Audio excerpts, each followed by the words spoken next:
Hi. Hello. We are back. Hello. We're back. I haven't seen you in so long. I know. We're here. We're here and in person together again. So Yes. cheers to that. Cheers. Welcome to Good Grief Podcast. Yes, welcome. Thanks to our non-sponsored Surfside. Thank you, Surfside. If anyone knows anyone that works at Surfside, I mean, by now you should have definitely already connected with them, but we're really trying. Anyway, I'm Kristen. Yes, and I'm Sarah. And for those of you who don't know us. Yes, this is episode 6. Yeah. Wow. Remember when this was just like a dream that we had? We were like, we should start a podcast. Yeah, I know. I feel like we're going to say that again, like on our 50th episode. Wow. We got to have like a party. Oh, that'd be cool. Just like maybe by our 50th, we'll have more sponsors, including Surfside. We'll have at least one sponsor. Oh, yeah, for sure. The person who's zero. Yeah. Now. We'll continue to work on it. Okay, so in catching up. Yes, let's catch up. Well, first off, you tell me about your trip to Florida. Oh my gosh, yes, you guys. I was in Boca Raton. Boca Raton? I don't even know. Raton? The Boca Raton. Yeah. And it was amazing. Did you see Marley and me there? Because that was where they went to Boca Raton. I did. Yep, I saw them. Okay. They were doing great. Oh, Perfect. wait, Marley wasn't. Marley's not. They have a new Marley, I think, but okay. It's okay. Sorry. I shouldn't even joke about that. This is good grief. It is good grief. So if we need to talk about it, we can. It was my husband's work's 95th anniversary trip.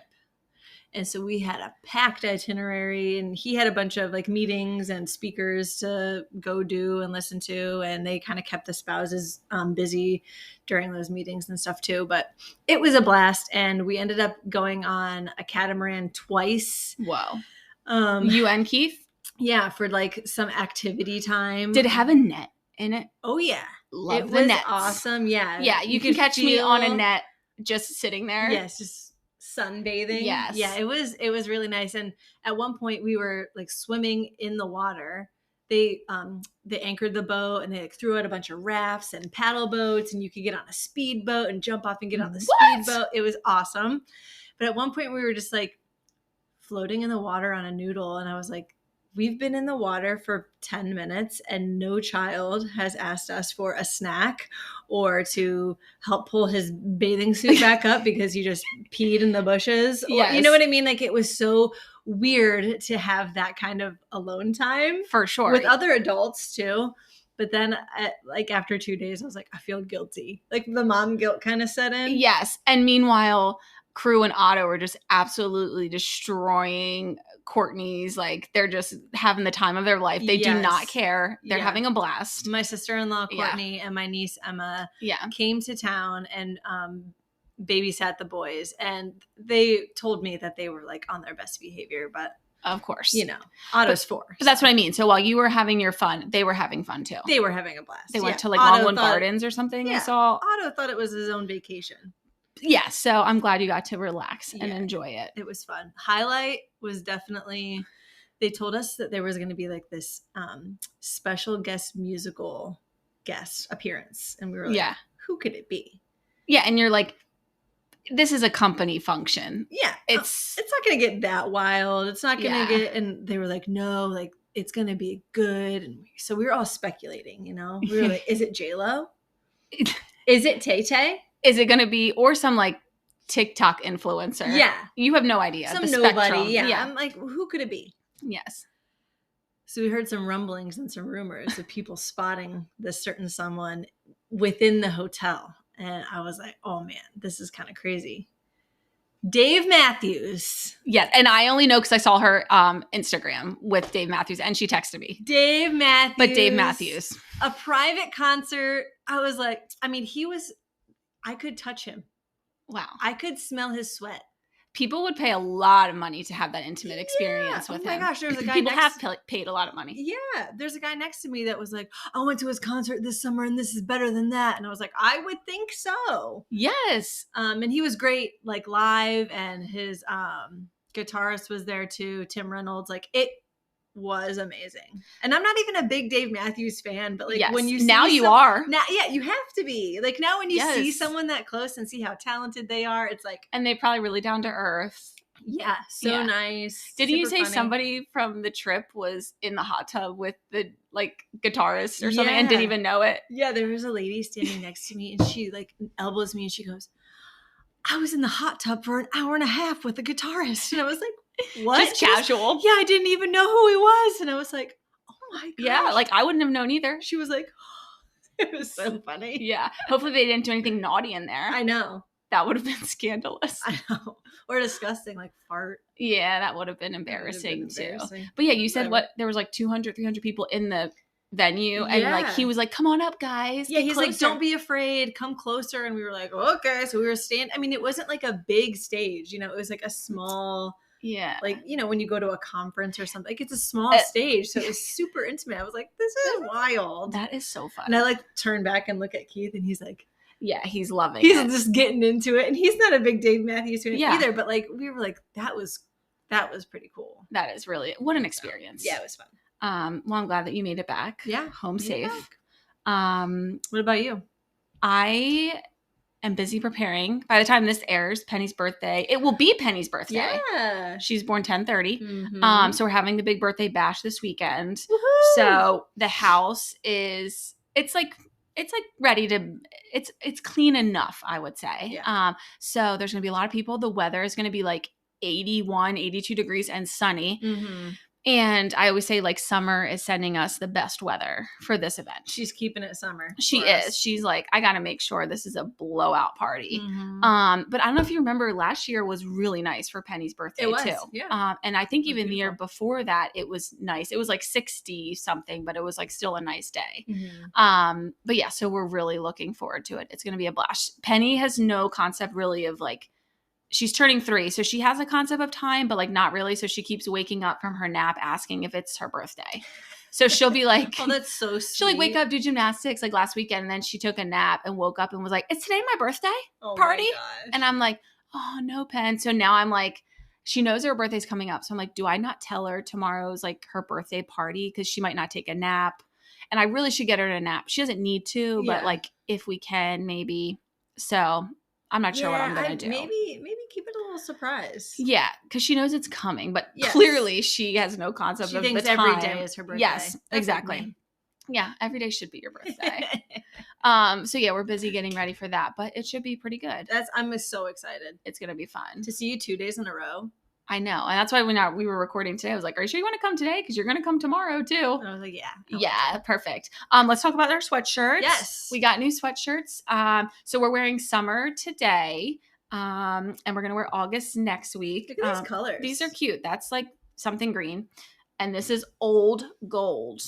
So cute. Both of them are really cute, very soft. Doug's sister Heather has them on her website. They're so sweet and so soft and warm. So we had to wear those today. But yeah, so we're just rocking all the crazy things. Our stickers. Oh my gosh, yeah. We have them on our microphones. We love them. Okay, so we think that this episode has a lot going on, a lot of details, a lot of feedback from our Instagram. Mm-hmm. So I figured maybe we can kind of get started early with our Angel of the Week. Yes. Yeah. I told Sarah when we were like thinking about what this episode was going to be about, I was like, I could probably go on and on and on forever about the stuff that we are going to talk about. So yeah, I want to try to keep it condensed and short. But absolutely. Yes. I know I'm just going to run my mouth. Yeah. It's what happens. That's what happens. You have a lot to talk about. We both do. So, yeah. All right. So our Angel of the Week, Kristen's going to kind of read her story. But I wanted to give, I don't even know if you know this, how we kind of like touch base with Fallon, mom. Yeah. So Doug and I, we were on a bowling league. We love to bowl. So we were on a bowling league, and one of the other teams was like a girl who was our age, and her name's Nicole. And we kept in touch. Like we were Instagram friends. Like we just always loved playing them. Or when we saw them at the bowling alley, we would just chat or whatever. But she follows me on Instagram, kind of knew about Summer. And then she had told me about like her best friend Fallon had just lost her daughter, Olivia.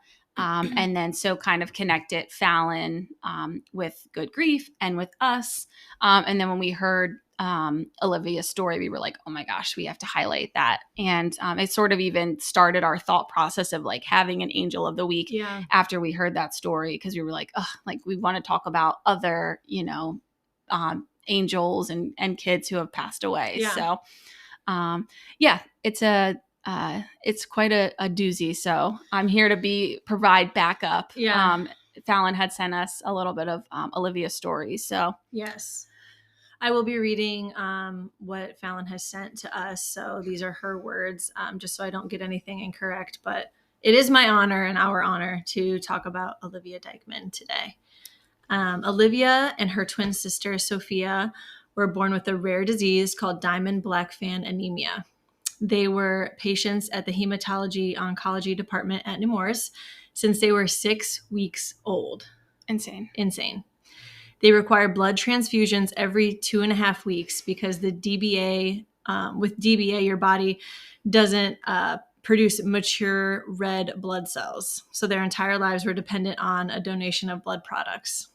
So every 2.5 weeks, they had blood transfusions. Yeah. That's a lot of blood transfusions and a lot of trips. And they're 15. To Nemours. 15, yeah. And there was both of them, they're twins. Yeah. So that's insane.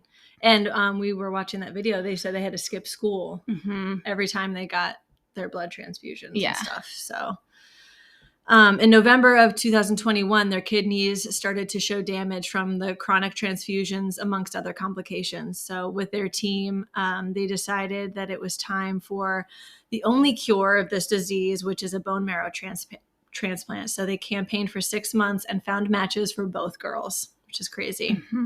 Sophia had her bone marrow transplant August 11th of 2022, and then Olivia followed on October 11th of 2022. Olivia did a fantastic job through the chemotherapy and her transplant. She continued to do well for 2 months, and then in December, she began complications with her lungs. She was admitted for respiratory failure, and after a short stay, she made it home for Christmas. The same events occurred in January. After her 15th birthday, she spent a week at Nemours, then came home, and like clockwork, she developed worsening respiratory symptoms at the end of February. So she was admitted to the PICU on February 28th, 2023. The pediatric ICU. Yep. The PICU. Olivia fought for her life every single day for almost 2 months. She was on BiPAP, but even though she was on BiPAP, she would make it a point to get out of the hospital bed daily and into her recliner, log on to virtual school. She was dedicated.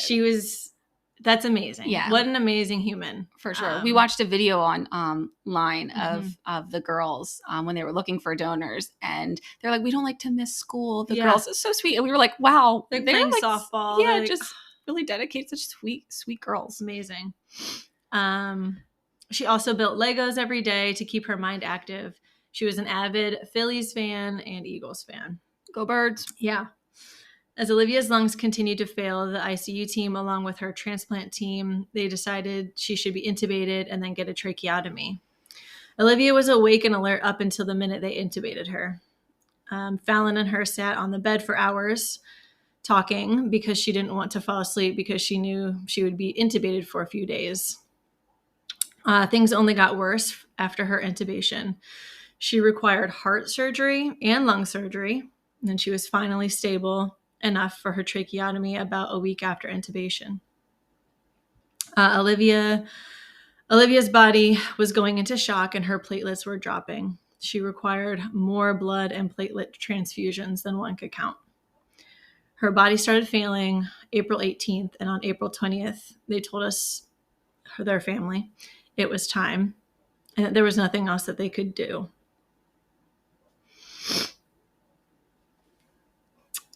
Olivia passed away peacefully in her mother's arms with her father and her twin sister at her bedside.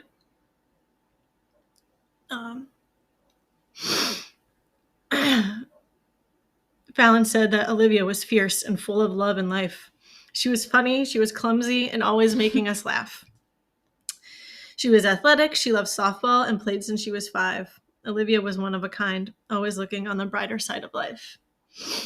So their family, it's been over 6 months now since they said goodbye to their sweet girl. Fallon says The days don't get easier, but I'm surrounded by an amazing, supportive husband, family, and friends. I feel her presence daily. I still hear her laugh, and I'm just waiting on her to walk through the front door saying, I'm home, Mom. So that is Olivia Dykeman, our angel of the week. Yeah. And our hearts are reach out to you and your family, Fallon. Thank you so much for writing these words.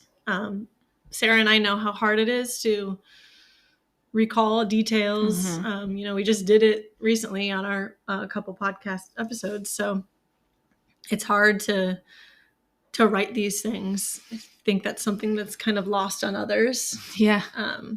But this is a lot of information, and Olivia lived 15 beautiful years. Yeah. Not enough. It's not enough years. No. And think like our stories with Summer and August were days. Yeah. Days. And, this is 15 years. Mm-hmm.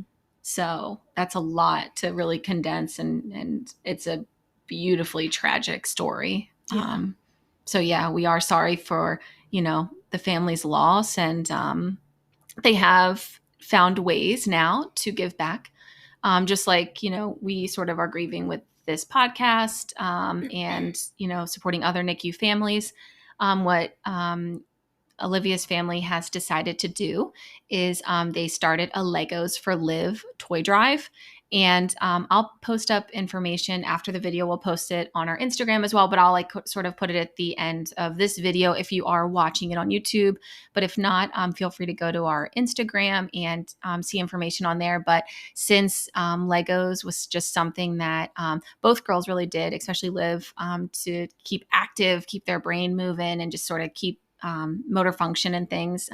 She loved to do Legos. So they're doing a Lego donation drive, Legos for Live, at with Nemours. So they're asking for Lego donations to work with the Child Life team that they can deliver to other NICU families.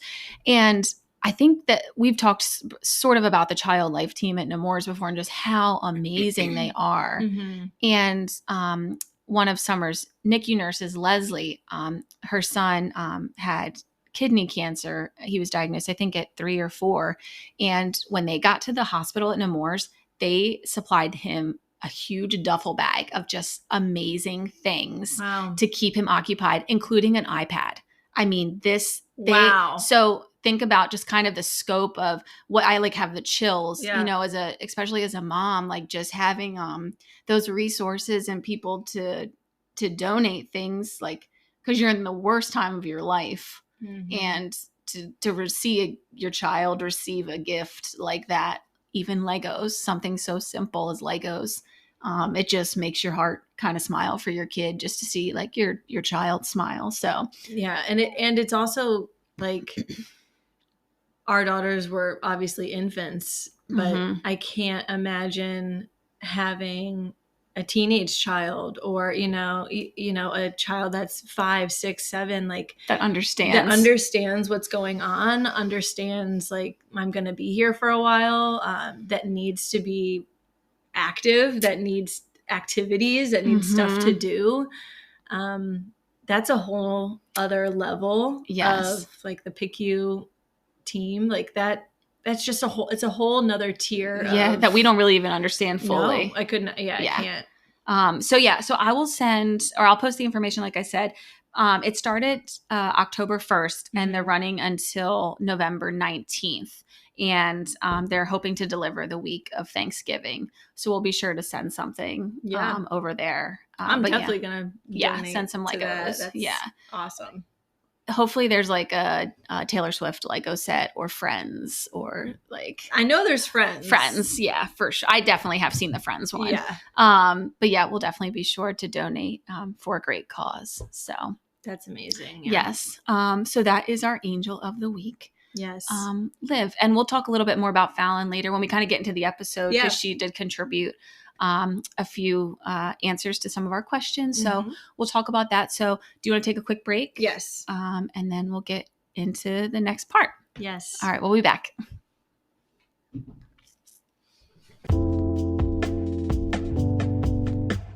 Thank you Surfside. Thanks, Surfside. Thank you to Surfside. Thank you to my man. Thank you to my man. That TikTok lives rent free in our minds, by the way. For sure. If you don't know what we're talking about, don't look it up. Yeah, It'll stick in your head. It just always, and the only way you can get it out of your head is if you say it. You have to like physically sing it or watch it over and over again. So that's what we're doing. All right, so episode 6 is entitled Now What? Now what do you do? Now the baby's gone. What do we do? Mm-hmm. So let's first, I guess, talk about we both, when the girls were in the NICU, were pumping. Because we didn't know they were gonna, we were anticipating hopefully them coming home. Yeah. And you want to keep your supply up because that's sort of what they need to get. But let's talk about sort of that pumping and the weaning process. Yeah. So Nemours was so great about like when you were pumping because they were like, you have a job, Mom. Like, I know you see everyone working on your baby, but you have a job too. And it's to pump. Like if obviously that's what you chose to do. They weren't like pushing it on you. But they knew that I wanted to do that. So they were like, you're still contributing. Cause I always felt kind of like helpless. Like I'm not doing anything, but like, no, your job is to pump and you're doing a great job. So they gave you like really good, the resources, the lactation consultant, like all the pumping supplies and the help, and they would refrigerate it for you. I mean, they were the best. But yeah, so afterwards it's like, okay, your child suddenly passes, but your milk doesn't just suddenly stop. Yes. Yeah. And you can't just let it go. No. So for me personally, I knew right away that I wanted to donate my breast milk because I had so much of it. I was so proud of my body for producing enough, like just off of the pump. Because if you don't know, women's bodies are amazing and you usually produce more because of your child. Your child tells you how much to make. Yeah. So I wasn't sure how that was going to go just by pumping alone. So I was producing a decent amount, not like overproducing, but like enough. And I knew I wanted to donate, but the donation process is kind of difficult, as it should be. They test everything. And especially during COVID times. You got to get your blood work done. You've got to fill out a lot of paperwork. You have to kind of jump through a couple of hoops. Which is the last thing you want to do. The last thing you want to do when you're grieving. The last thing you want to do postpartum. But especially when you're grieving. So I continued to pump for a couple of months after she passed. And then our friend Brittany, she's actually your friend first. Yeah. And then she became my friend. Yeah. Because all friends. Yeah. Just by the circle, the web of people. So Brittany had just had her son, Wesley, and he was not doing as great breastfeeding. Well, right? Yeah, that, and also she found out she had a dairy allergy. He had a dairy allergy. Vegan. Hello, yeah. So I wasn't vegan milk, eating no dairy. And so he was just having a hard time gaining the weight. Yeah, and he also had stomach issues. I know they when they go to the bathroom, there's like a little bit of blood in the stool. So it's just like really just sad. Yeah, and she was really worried about it. And I was like, well, I'll give you my milk because I don't eat dairy. Yeah. And I have all this milk. And I have so much of it. And she was like, oh my gosh, like, it would be my honor. She was so sweet. Like, she was so grateful. And it was. And it's a gift for you. It's a gift more for even me. Than that. Yeah, it really is. It was the best way to be able to donate my breast milk and see it in action afterwards. It was crazy. So I stopped breastfeeding pumping. I stopped pumping. I slowly started weaning and like taking out like the night pump, and then I started taking out a couple of day pumps, and then I slowly stopped because I was so in the mode of I'm doing this for August that I started weeping like every Mhm. time I was pumping. Yeah. So I was thinking about her, and just, it was like starting to wear on my mental health Mhm. after, I think like 6 weeks Yeah. after. And I was like, I have to stop. Like Yeah. it's not good for me anymore. So I slowly started weaning. But I remember delivering all the milk, that In the big, cooler. big cooler Yeah. of milk. And I brought it over to Brittany's house, and Andrew, her husband, was there, and he was like, it's all in here. And he was like picking Yeah. it up. He's like, it's so heavy. And I was Yeah. like, yeah, I'm like so excited to give it to you. Mhm. And yeah, I was like so proud of it. And now Mhm. every time I see Wesley, like he started to chunk up Oh yeah, because quick. he dropped his weight really quick and Yeah. was like having obviously the stomach issues, and I think he was born like something like 9 pounds or like right Yeah. up, and he ended up going from like the 90th percentile in weight to like the 8th or 10th or something. Like he dropped really, really quick. So he was needing the supplement. So she was, about to do formula, which is fine. Yeah. But you had all this milk and you were like, here, take it. Yeah. And man, he's the biggest of all of the like he's bigger than Penny and he's 9 months younger than her. Yeah. Yeah, when I see him, it makes me so happy, because Yes. not only is it a piece of August, Yeah. but like it just makes me happy. I'm like, oh, like Yeah. she would have been so like chunky and thriving, Yes. just Oh, yeah. like how like Wesley was such a chunk. Like Yes. after that, obviously he's like bigger now. He's Mhm. too, but oh my gosh, like Yeah. when I see him, I just have like a little special spot in my heart, because I'm Mhm. like, oh, you just have a piece of August and a piece of me Yeah. forever. And I think So that's sweet. so cool. Yes. But it was so nice to be able to like give my milk to somebody that I knew, to a child that I knew and loved, that I could see like the direct like Yeah. effects of it, and not have to like jump through the hoops of like. And you helped a mom too. You Yeah. helped Brittany need. So August never got any of your milk, right? Nope. She was always No. on just like vitamins. She was getting all of her vitamins and all of like her food from the ECMO machine. Yeah. So she Gotcha. doesn't technically need any food, and she couldn't eat anyway. Yeah. So yeah. So you had a lot of I milk. had a lot. Yeah. And there's still probably some at Nemours.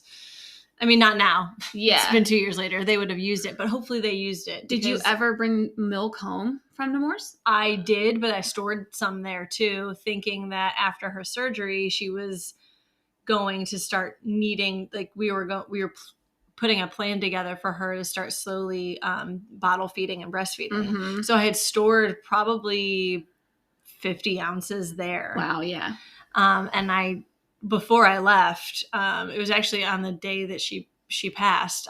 Before I left, I was like talking to the nurses. I was like, please give this milk to somebody. And she's like, we'll use it. I promise. Okay. I don't know if technically or legally they're allowed to even do that. Maybe she was just saying that Wink. to me. You're like, good, Mom. Yeah. Just go, she's just please. like, just go. Yeah. Maybe she's just saying that to me to appease me, but I hope they used it, because I mean, they knew I wasn't like on drugs or, Yeah. just a couple glasses of wine in my system. That's about it. It's no big deal. I'm sure they're used to that. But what about you? Because I know that you said a little bit about Jackson. Yes. And Summer was a little different because she was able to take my milk. Mm-hmm. We found out early on that part of as she kind of got older, not older, but as she hit her 41 days, she was unable to really suck. So in the beginning, like when she was born and I put her on my breast, she just was like, couldn't open her mouth because it was so tight. And so she never really was able to like latch or anything. Yeah. But I do have a video. My girlfriend Emily came to the hospital when she was a couple days old, and she was like, we're going to do this. Like, we're going to get her to latch.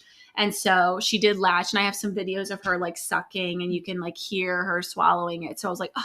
So that was really like a special moment. And I know like you understand like how special that moment could be, especially given what the outcome was. Yeah. So my thing was really like, all right, she's eating my food. So every day we would have our like roundup with the nurses, and they'd be like, all right, like now Summer's reached this weight, so we're going to increase her food intake. So everything obviously came from the NG tube through her nose. And they would just administer it. I think every like 3 hours she got fed. So every time Summer was feeding, I would know her feed was about to come. So I would put her in her bed. I'll be holding her, put her in her bed. I would pump, And then when she was feeding, I would just like lay her on my breast, so she could kind of get that sensation that like, because we didn't know she was gonna die. So I thought like they were like associate the two. Yeah, you know what I mean? This is what I do when I'm here. Yep, exactly. So I would pump and I would just like lay her on my breast while she was eating, and she would just be like just like snoozing away. I love it. So then I was pumping whenever she was eating or pumping, like I was pumping, or whenever she was eating, I was pumping. Mm-hmm. And it goes for nighttime too, like setting a clock, like getting home. I would get home from the hospital at like 6 p.m. and I would pump. Then I would pump at 10 p.m. before bed, like you have a newborn, Mm-hmm. you know? And then I would pump at like 2 a.m., 6 a.m. I would wake up, and then I would like pump on the way to the hospital. So like the stash of milk was just, I had so much because my body didn't know how much to make. Because I'm like filling up just thinking about because she's still nursing. So I'm like, well, I can feel myself. My body didn't know how much to make, so it was just like, because I was pumping it. So I actually ended up being like, all right, how do I kind of like stop this production? So I was pumping for less time.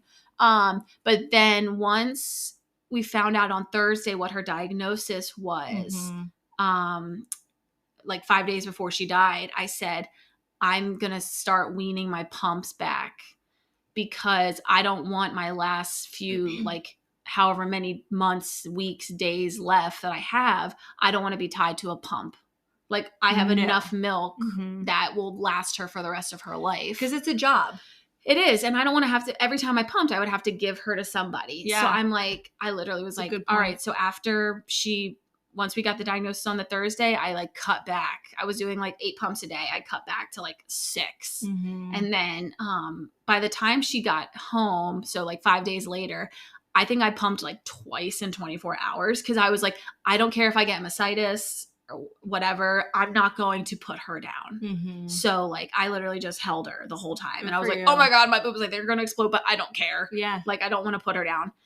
So then after she passed, I was pretty over it. Cause I first off had a lot of milk. Yeah. And second off, I just was like, I don't know how you went like 6 weeks. I was like, F this, I'm done. Yeah. I don't want this like reminder. I don't want to be doing this anymore. And I remember my last pump in my bed. I was pumping before bed just to get, whatever out for the night. And I got like a tiny bit, and it's in my freezer. And I remember like just crying in bed. And I was like, Doug, this is it. Like, I think I'm done. Because I hadn't pumped like all day. And I was like, let me see. And it was like a little bit. And I was like, all right, I'm done. So then it was done. And so I had the freezer full of milk. And then I connected with Kaylin, and Jackson received it. So yeah, I think that's something that's, your hormones are already dropping from stopping pumping, from your body weaning that, plus losing a child. It's just you're horrible. Crashing. Yeah. But yeah, so that's the pumping and weaning journey. Yeah. I'm glad you kept the last of it. I still have a few bags that I have from August. Yeah. And then of course, as you know, Brittany, she saved a little bit of August's breast milk as well. And then she made it into a ring for me. That best gift is so special. She gave it to me here during Christmas. It was a Christmas party. What was it? What I think it might have been Penny's birthday last year. Oh my gosh. That's crazy. Yeah. Yep. And I was like, oh my gosh. So like as soon as I opened it, you knew. I knew exactly what it was. And I just... Yeah, that's a great hold gift. It in. Yeah, it was beautiful. Yeah. So yeah. But yeah, so I have the last milk in my freezer, and I also have April 5th, the day that she died, in my freezer. That's so crazy. Yeah. I have specific bags labeled as well. I should take a picture and show you. Yeah. That is interesting. Yeah. And I'll never get rid of it. Yeah. If Keith, don't ever clean out that freezer and throw those away. Yeah. I'm wondering what I'll ever want to do with them. I don't know. Yeah. Okay. So we could talk about that for another 20 minutes, I'm sure. Yes. So now let's discuss, the nursery, because we have a nursery, but we have no baby. Yeah. So, I took your sort of lead of like my feelings about the nursery. So I'll let you kind of say what you think about your nursery for August, and then I can kind of say sort of my part of it too. So so this is tough because whether you've lost a child that is 15 like Olivia or a baby, their room and their belongings are so special to you. Like they just be things that never had a meaning. A onesie you would probably throw out because they blew out of it. You know what I mean? You would just toss it. Like those things become so precious and so timeless to you in that moment. So I got really attached to August's things, like her clothes and stuff like that. But her room and her nursery, she was never in. August never got to leave the hospital. And so when I would go into her room, I was so attached to the things that were in there, the things I knew that she would be using, but I never got attached to the room itself. Because I remember thinking like, well, if I ever have another child, they won't be in this room. But then I was like, the room, it's not the room. Yes. It's not the room that I'm attached to. It's just the stuff. It's the bows. It's the dresses. It's... I don't want to cry. I'm going to hold it together. But it's all of her clothing and all of the pink, beautiful things that my family got for her, my friends. It's those things that I was attached to. It wasn't the room. Yeah. So, I mean, I waited a while on putting stuff away. Yeah. I waited a long time. I don't think and I can't even remember exactly when, but I think I was pregnant with Crew. I was gonna say probably when you found out you were having a boy too. I think it was when I found, so we put stuff away. Right. So I'm like, okay, we got pregnant 6 months after she had passed, and we didn't find out that that Crew was a boy until 3 months after that. So maybe 9 months. And I remember I didn't know what I wanted to do. I didn't know how I was going to go about starting to put her stuff away. I didn't know if I would want like a friend there, if I wanted my mom to be there, because my mom was like, if you need help, like we'll come. And she said that like a couple of weeks after August passed. And at that point, I couldn't even fathom touching any of her things. Yes. Like weeks later, I was like, and everyone's different. Like I know like for my sister, like she's such an organized person, and she would probably be like on that, you know what I mean? Because her and I grieve differently as well. But like, I was like, I can't even fathom touching any of that stuff. Yeah, I'm gonna let it collect dust for a little bit. Yeah. And so when we found out Crew was a boy, then I told Keith, I was like, today's the day. I gotta go to the closet, and I gotta start packing stuff away. And he was like, okay. And I said, will you just sit with me? And he was like, yeah, sure, I'll sit with you. And we sat there together, and I just was folding stuff, and we were like laughing at some of the cute, silly things that she had and the bows, and crying about the beautiful stuff that she had, and putting away just like her stuff, like her pictures and whatever. But I was so protective of everything. Like I remember and I can't even remember who said it. Like, are you going to donate her clothes? And I was like, are you kidding me? No, not right now. Even if I had 3 more daughters, I don't know if they will ever have her stuff. What? Yeah. I don't know. I don't want it to be ruined. Wait. So if you have a girl someday. Yeah. You won't bring down all of August's clothes. I will, but there will be pieces that I won't want. Okay. Yeah, because like she had that Leo onesie. Oh, she was a Leo. Yeah, but Crew wore that, and I gave it to Crew, and I let him wear that. But when he was done, I put it back. So yeah, I'm just I'm a saver. Yep. I save every card I've ever had, any letter that anyone has ever written me. I save it. Yep. If you have sent me an invitation to your child's birthday party, I save it. Like Keith hates me for this because I save everything. Like it's not necessary, but that's just how I am. So yes. Very sentimental. Yes, I am. Super sentimental. Like to if there is Kristen sends birthday cards and Mother's Day cards and is so nice and sweet. I'm always like, oh, card from Kristen. But if there's like a scale, I'm like on like the far end of that scale. Yeah. So yeah, we packed stuff away and now Crew's in that room. Mm-hmm. And it doesn't feel like August's room. Mm-hmm. Honestly, it feels like they share the room because nice, now I didn't know what to do with her ashes and her urn because I just didn't have like a special place for it. And then when Crew started like living in there full time, like once I moved him from the bassinet, I put the ashes on the side table and August watches over him every night and we say good night to her. That's so we sweet talk about she's her. in there. Mm-hmm. So I'm gonna have to move it when he starts walking. I was gonna say because once he starts pulling up on things. Yeah, it's in an unstable part of the room, but like I'll eventually put it on like a shelf in there. But yeah, so the nursery, that was tough for me. It took me a while to get around to it, and I know like even that has to be tough for like a partner too, like you know, a husband or a wife that has passed. Like the memories in that. I've got so much shit. If I ever die, Keith, I'm so sorry. You have so much stuff to get rid of. I know. It's just like every card is like, she saved this card. She saved this. I have notes from middle school. Oh. So friends who are listening to this from back home, I've got blackmail on you. Oh my gosh. Well, I also have blackmail on you a note. You remember the time you got sick at the Phillies game? And she left me a note apologizing for getting sick. And I just recently found it and sent it to her. It was like right when we became friends. So yeah. All of your friends were there and I had just met them and I was like, I hope your friends don't hate me. Yeah, they don't hate you. I wanted to make a good impression on her because I was like, this person is possibly like a really good friend. Yeah, like, we're going to start a podcast someday. We're going to lose daughters and just start a podcast. Yeah, I know. Yeah. You should have just dumped me then. Yeah, I wish I never met you. That's always going to be the theme of our pod. That should be our podcast name is I wish I never met you. Yeah.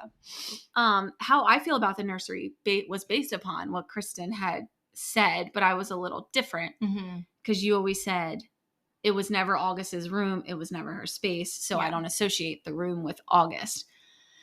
Summer's is a little bit different, but not really. I mean, her room is summer themed. It's waves. It's, you know, surfboards. Yeah. It's very summery. Cool. It says like Hello Summer on it. Like we just try to make it a really like beachy kind of space. Yes. Super cute. So Summer came home. So Summer was here for 24 hours. And I did not take her into the room because I didn't want to. First off, she was just like so sick that like I just didn't want to take her in there. Do I wish maybe I did? I don't know. Whatever. I sort of live with that. But I never took her into the room. So it's not her room. But what's different with Summer is that she actually got to wear a lot of the clothes. So we would, at Nemours, we would get to like dress her and stuff. So we had a lot of the clothes. And they always would talk about her wardrobe, just having the best wardrobe. Because underneath of the drawer, when they would change her diaper, there would be outfits there. So we had really a lot of nice outfits.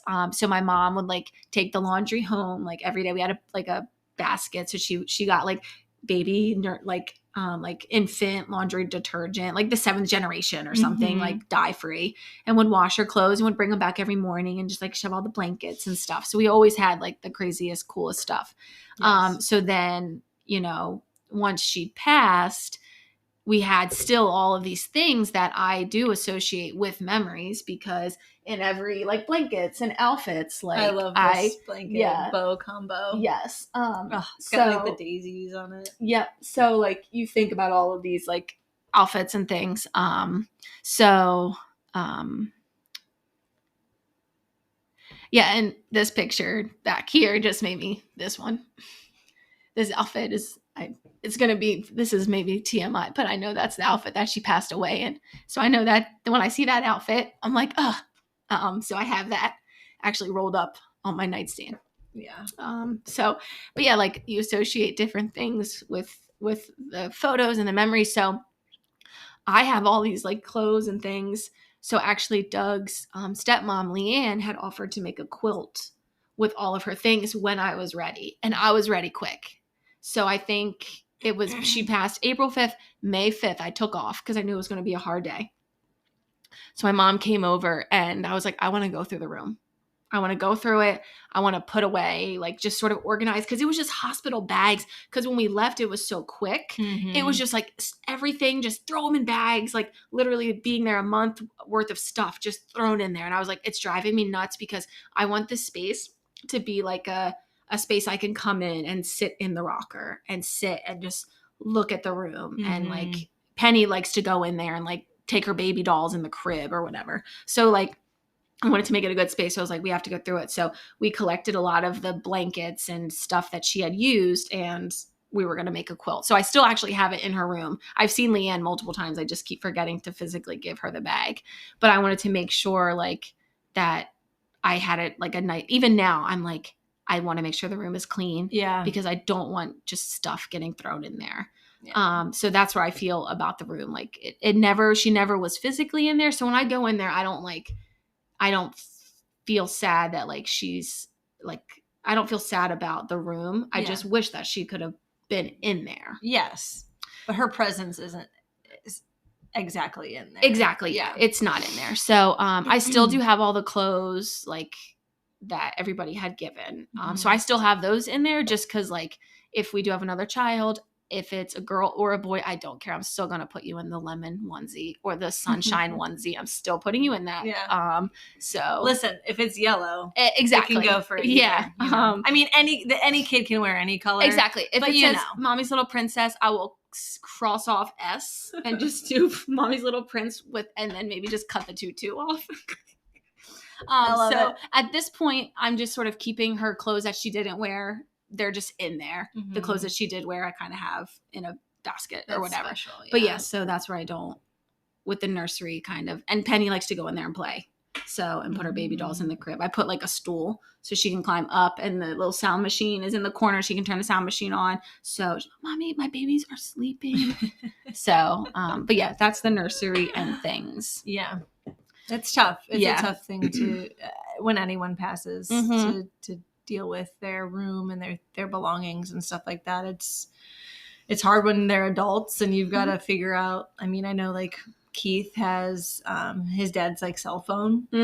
It's like that's just like something so silly, but it means something but cool. Yes. You know, it's like I have my dad's old cell phone. That's pretty sweet. So yeah. Cool. Let's take a quick break. Yeah. And then we'll continue on. Awesome. And then start wrapping up too. Awesome. Right.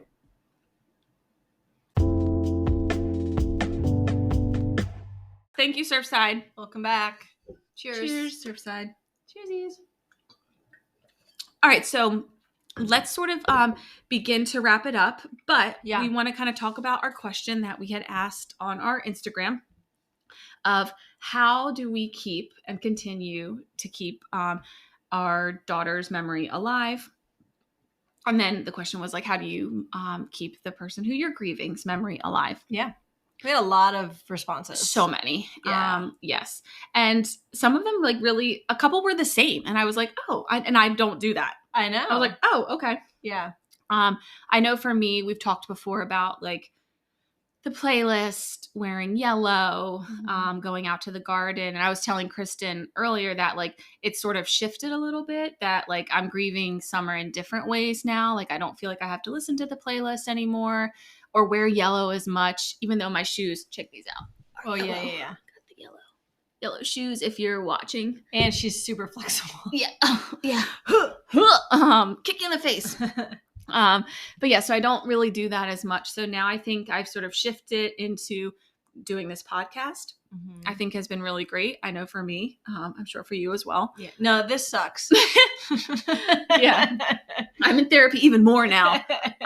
So I think even like wearing like the summer shirts and seeing other people wearing them and just sort of shifting the way I grieve her. So yeah, I think it's ever changing, but as we always said, just saying their name and talking about her, and they're never going to go away. So Yeah, I think the grief is fluid, and Mhm. you will change and mold to what you need at the time, and your changes and needs meet, or your needs change all the time, Mhm. just for anything. So I think it's really interesting that you're starting to shift. Mhm. That's good Mhm. that you're shifting. I think you should know that too, because that means that you're starting to feel comfortable within the grief, Mhm. and you are feeling more like the fact that you don't need to listen to the playlist every Yeah. day. That's good. That's a Mhm. good thing. It's not a sad thing. And I know that you had trouble thinking like, oh man, I feel guilty, but it's, Yes. you're, like you said, you're finding different ways to do Mhm. it. Obviously, like the podcast is a way that I love to honor August's memory, but I like to, like, when I put Crew down for a nap or to sleep, I always talk to her. And Mhm. every night we say goodnight to Big Sister. And we have our Gussie bear in there too, the Mhm. bear that Sarah gifted to us. And yeah, so I like say goodnight to her every night. And I always ask her to give me good dreams and to Mhm. meet me in my dreams. And gonna hold it together, I swear. Mhm. You don't have to. But I also try to take care of myself as best as I can. Mhm. So working out is like a big anxiety relief for me. And just, I know that she would want me to be happy and working on myself. So anytime I can get like even a walk in or sweat in, just put Mhm. headphones in and just kind of relax and do Allow something. yourself to be in that moment with her. Yes. And just to do something for me. Mhm. That is a way that, like, it helps me clear my mind. It helps me get in touch with her. I can think about her. I can talk to her, Mhm. and then I can move on with my day. Mhm. So, but yeah, there's like a bajillion things that we can do in and out of our days, but those are like the big things that I try to do every day. Yes. I just try to talk to her, sit with her urn, Mhm.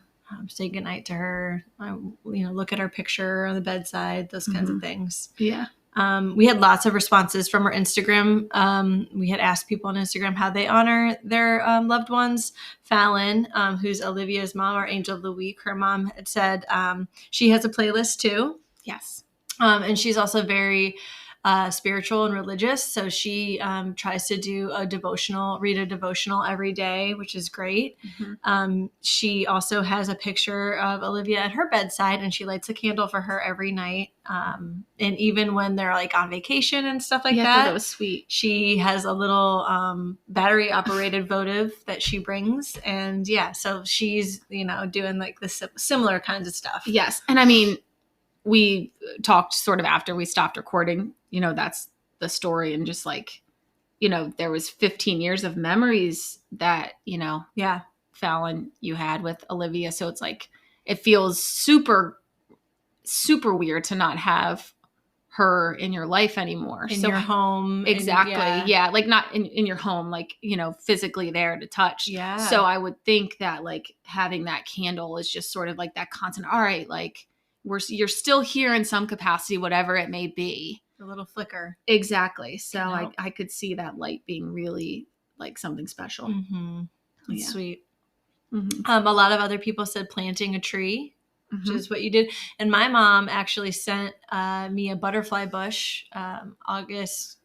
The whole thing about the butterfly is a story in of itself, but why I love butterflies so much and why they remind me of August. But my mom gave me a butterfly bush, and I love it. It's Mm-hmm. beautiful and has like the purple flowers on it, and the butterflies that come every summer and into August, and then they kind of drift off into the fall, but like it's so beautiful. I love that. So Mm-hmm. I just know that the trees and balloons and stuff like that you can put out in your garden, that's just such an amazing way to honor somebody and to remember them. It's something that sticks there for a long time. Yes. That's pretty cool.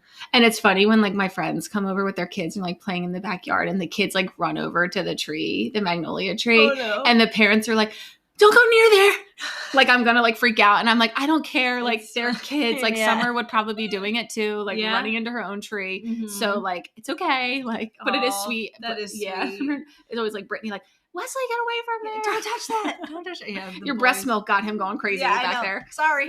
But no, I'm like, it's okay, like Yeah, it's fine. that's sweet. But yeah, so I think trees and planting things are a great idea too. Mhm.